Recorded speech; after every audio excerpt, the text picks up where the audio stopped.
அனைவருக்கும் வணக்கம். நான் உங்கள் ஜோதிட சதா.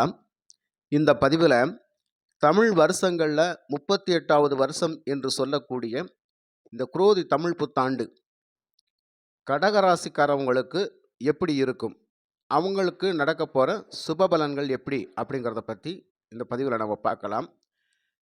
கடகராசி நண்பர்களே, இந்த பதிவை நீங்கள் ஸ்கிப் பண்ணாமல் பாருங்கள். அப்போ தான் உங்களுக்கான விளக்கங்கள் என்ன சொல்லப்பட்டிருக்கிறது அப்படிங்கிறத நீங்கள் தெளிவாக தெரிஞ்சுக்க முடியும்.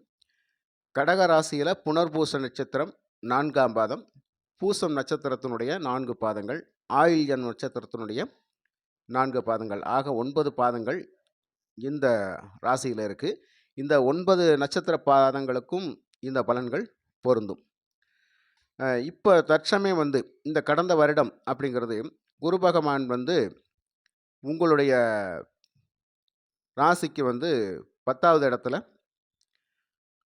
பயணத்தில் இருந்தார். இந்த 10வது இடத்துல குரு இருந்தப்போ உங்களுக்கு கொஞ்சம் சிரமங்களாக இருந்திருக்கும். இந்த 10வது இடம் ஜீவனஸ்தானம், தொழில் ஸ்தானம் இல்லையா? இந்த தொழில் ஸ்தானத்தில் குரு பகவான் இருக்கிறது அப்படிங்கிறது கொஞ்சம் தொழில் சம்பந்தப்பட்ட விஷயங்களில், வருமான பிரச்சனைகளில் கொஞ்சம் அலைச்சல் திருச்சல் நிறைய சந்திக்க வேண்டியதாக இருந்திருக்கும். அப்போ இந்த அலைச்சல் தெளிச்சல், வருமானத்தில் கொஞ்சம் சிரமங்கள் அப்படிங்கிறது தொழில் கொஞ்சம் சிறப்பாக ஓடாமல் இருந்திருக்கும். அதே மாதிரி வேலையில் ஒரு நிரந்தரமாக ஒரு இடத்துல இருக்க முடியாமல் கொஞ்சம் ட்ரான்ஸ்ஃபர்ஸ், இங்கே கொஞ்ச நாள், அங்கே கொஞ்ச நாள், இந்த மாதிரி ஒரு மாற்றங்களை நீங்கள் எந்த வேலையும் நிரந்தரமாக செய்ய முடியாத ஒரு சூழ்நிலையெல்லாம் இருந்திருக்கும். அதே மாதிரி ஒரு கடனை அடைக்கிறதுக்கு இன்னொரு கடனை வாங்கி கொடுத்தோம் அப்படிங்கிற மாதிரியெல்லாம் ஒரு அமைப்பு இருந்திருக்கும். அதனாலேயே கொஞ்சம் பேருக்கு கடன்கள்லாம் ஆகியிருக்கும். இந்த அரசியல் தொடர்பு உடையவங்களுக்கெல்லாம் கொஞ்சம் பதவிகளை கொஞ்சம் ஏற்ற இறக்கங்கள், அதாவது என்ன எப்போ என்ன நடக்கும் அப்படிங்கிறது தெரியாத ஒரு சூழ்நிலையிலலாம் அவங்க இருந்திருப்பாங்க.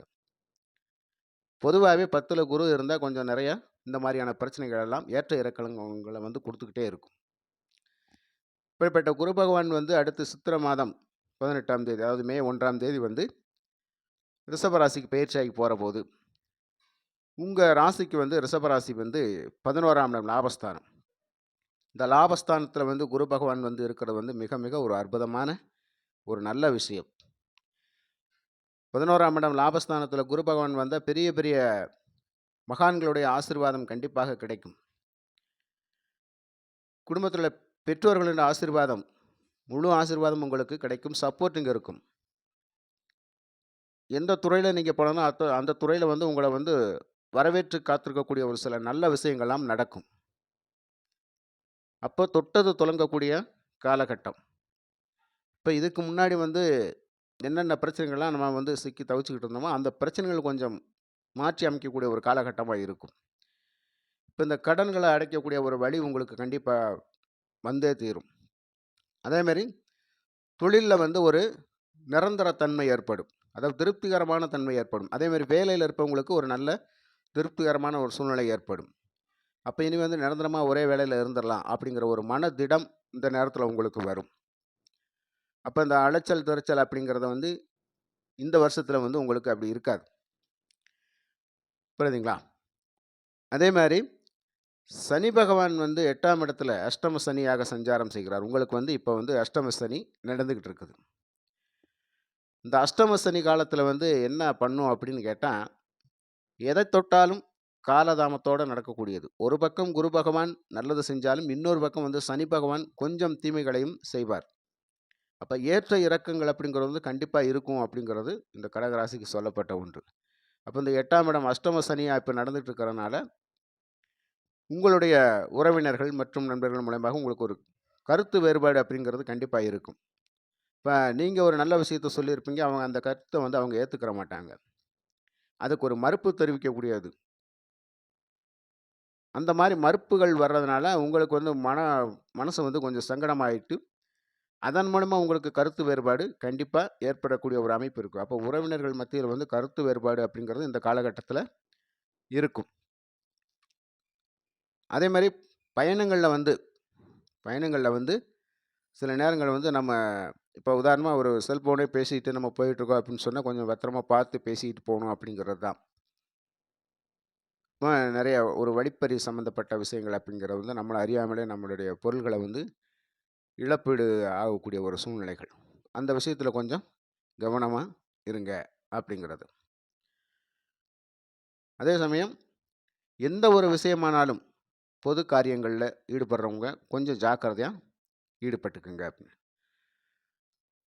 அதுக்கு அப்புறமா 9ஆம் இடத்துல வந்து ராகு பகவான், உங்க ராசிக்கு 9ல ராகு பகவான் இருப்பார். இந்த ராகு பகவான் 9ல இருக்கிறது வந்து ஒரு நல்ல விஷயம். எப்படி அப்படின்னு கேட்டா, நமக்கு வந்து ஒரு நல்ல சந்தர்ப்பங்கள், நல்ல வாய்ப்புகள், நல்ல அதிர்ஷ்டங்கள் கிடைச்சு நம்ம வாழ்க்கையில கொஞ்சம் நல்லா சந்தோஷமா இருக்க மாட்டோமா? அப்படிங்கிறதெல்லாம் நெறைய பேர் வந்து எதிர்பார்த்துக்கிட்டு இருப்பீங்க. ஏதாவது ஒரு அதிர்ஷ்ட வாய்ப்புகள் கிடைக்குமா? குடும்பத்தில ரொம்ப சிரமப்பட்டுக்கிட்டு இருக்கிறோம், கஷ்டப்பட்டுக்கிட்டு இருக்கிறோம். இந்த நேரம் வந்து நமக்கு ஏதாவது ஒரு பண உதவி கிடைச்சா நல்லாயிருக்கும். யாராவது யாராவது வந்து நமக்கு ஒரு உதவி செஞ்சா நல்லா இருக்கும். அப்படிங்கிற ஒரு எதிர்பார்ப்போட இருப்பீங்க இல்லையா? அந்த எதிர்பார்ப்புகள் வந்து இந்த நேரத்தில வந்து ஒரு நிறைவேறக்கூடிய ஒரு அமைப்பில இருக்கும். அப்ப திடீர் அதிர்ஷ்டங்கள் அப்படிங்கிறது வந்து இந்த ராகு பகவான் கொடுத்தே தீர்வார் அப்படிங்கிறது. அதன் மூலமா வந்து ஒரு கணிசமான தொகைய வந்து நீங்க வாங்குவீங்க. உங்க கைக்கு வரும். அந்த பணத்தின் மூலமாக சில பிரச்சனைகள நீங்க சால்வ் பண்ணுவீங்க அப்படிங்கிறது ஒரு முக்கியமான விஷயம். அப்ப இந்த ராகு பகவான் பயணிக்கின்ற 9வது இடத்துல பயணிக்கின்ற காலங்கள் வந்து உங்களுக்கு மிக சிறப்பா இருக்கும் அப்படிங்கிறது. மாரி இந்த ஹோட்டல்கள் வச்சு நடத்துறவங்களா இருப்பாங்க பார்த்தீங்களா? அதாவது உணவகங்கள் இருப்பவங்களுக்கெல்லாம் வந்து கண்டிப்பாக இந்த காலகட்டம் ஒரு மிக அற்புதமான காலகட்டமா இருக்கும். நல்லதொரு லாபம் இருக்கும். இதுக்கு முன்னாடி அதாவது இந்த கடந்த வருஷம் அப்படிங்கிறது வந்து ஒரு சிறப்பான ஒரு தொழில் முன்னேற்றம் உங்களுக்கு இருந்திருக்காது. நெறைய நஷ்டங்கள் வந்திருக்கும். அப்ப ஒரு நஷ்டத்த வந்து சந்திச்சுட்டு இருந்த உங்களுக்கு இந்த காலகட்டம் வந்து மிக லாபத்தை தரக்கூடிய வகையில இருக்கும். இப்ப இந்த கடகராசிக்காரவங்களுக்கு வந்து உணவு விடுதிகள் வச்சிருக்கணும், ஹோட்டல்கள் வச்சு நடத்துறவங்களுக்கு எல்லாருமே ஒரு நல்ல சிறப்பான முன்னேற்றம் அப்படிங்கிறது இருக்கும். நெறைய கஸ்டமர்ஸ் வர்றதுனால, உங்களுடைய பொருட்கள் எல்லாம் விற்று தீர்ந்து, உணவுகள்லாம் சீக்கிரமா விற்று தீர்ந்து, அது வந்து ஒரு லாபத்தை தரக்கூடிய அமைப்பில இருக்கும். அப்ப கண்டிப்பா முன்னேற்றம் அப்படிங்கிறது இருந்தே தீரும். வேற ஏதாவது ஒரு வகையில வந்து ஒரு நல்ல விஷயங்களுக்காக பணங்கள் வந்து நீங்க செலவழிக்க வேண்டியதாகும். இப்ப ஏதாவது மாற்றி அமைக்கணும், தொழில மாற்றி அமைக்கணும் அப்படிங்கிற ஒரு சிந்தனைகள்லாம் இந்த நேரத்தில அதிகமா வரும். அதனால வந்து கொஞ்சம் பணம் நம்மகிட்ட வந்து இருக்கிற பணம் வந்து கொஞ்சம் செலவாகும். ஆனா கடன்கள் அப்படிங்கிறது வந்து கண்டிப்பா ஏற்படாது. இப்ப கடகராசிக்காரவங்கள பொறுத்த மட்டிலும் இந்த வருஷம் வந்து கடன்கள் தீரக்கூடிய ஒரு அமைப்பில இருக்கும். அப்ப பட்ட கடன அடைக்கக்கூடிய ஒரு வாய்ப்பு உங்களுக்கு வந்து அதிகமா இருக்கும். அதேமாரி உங்களுக்கு ஒரு எதிரி மாரி இருந்து செயல்பட்டுக்கிட்டு இருப்பாங்க பார்த்தீங்களா? உங்கள வந்து முன்னேற விடாம, உங்கள தடுத்துக்கிட்டு, உங்களுக்கு ஏதாவது ஒரு தீங்குகள் விளைவிச்சுக்கிட்டே இருக்கக்கூடிய அந்த மாரி ஒரு இருக்கிறவங்கலாம் வந்து உங்கள விட்டு விலகி போகக்கூடிய ஒரு டைமா இருக்கும்.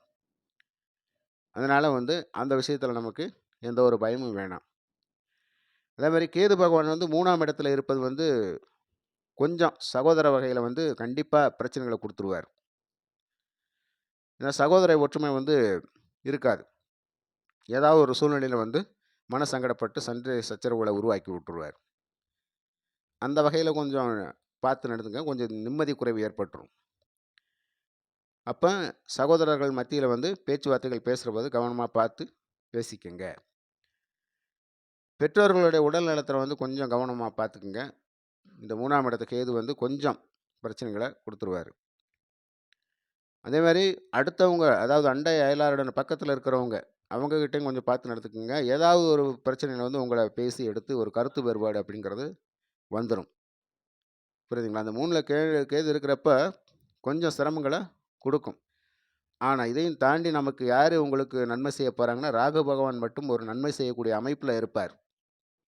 குரு பகவானும் லாபஸ்தானத்தில இருக்கிறார். அவரு ஒரு நன்மை செய்யக்கூடிய வகையில இருப்பார்.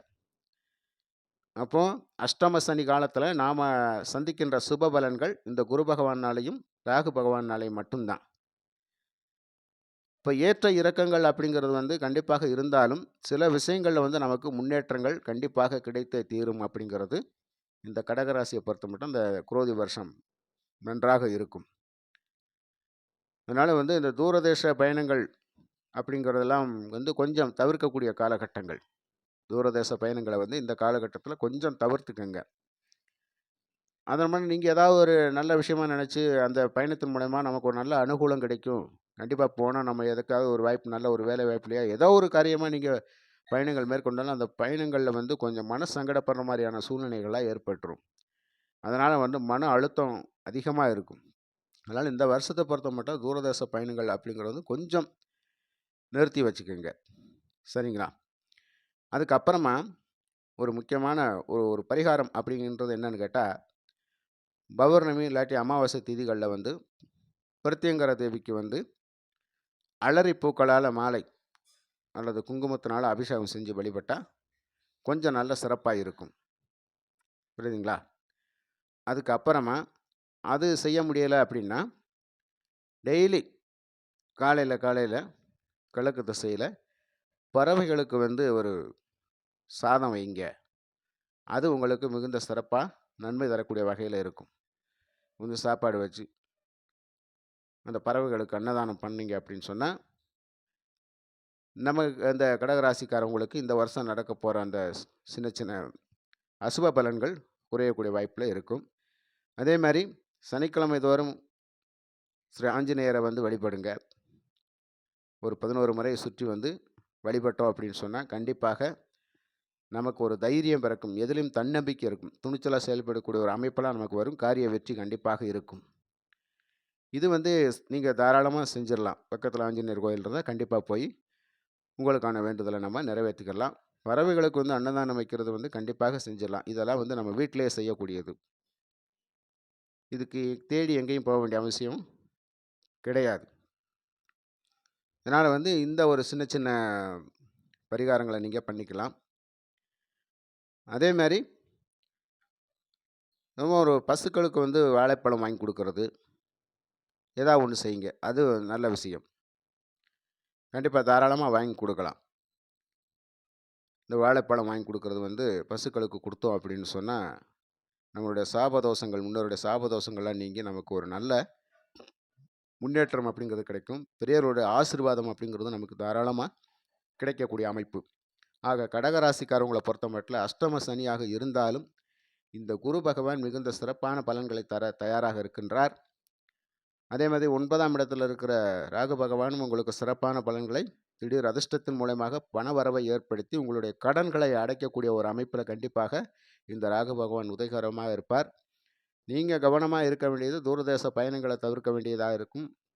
அதே சமயத்தில் சகோதர ஒற்றுமை அப்படின்றது கொஞ்சம் பார்த்து கவனமாக நடந்துக்குங்க. அவங்க வகையில் பக்கத்தில் பழக்க வழக்கங்கள் பழகவங்களோட பார்த்து கவனமாக பழகிக்கங்க. மற்றபடி வந்து பெரிய ஒரு முதலீடுகள் அப்படிங்கிறது வந்து முதலீடுகளை வந்து தவிர்க்க வேண்டிய கட்டாயம் அப்படின்னு ஒன்று இருக்கும்.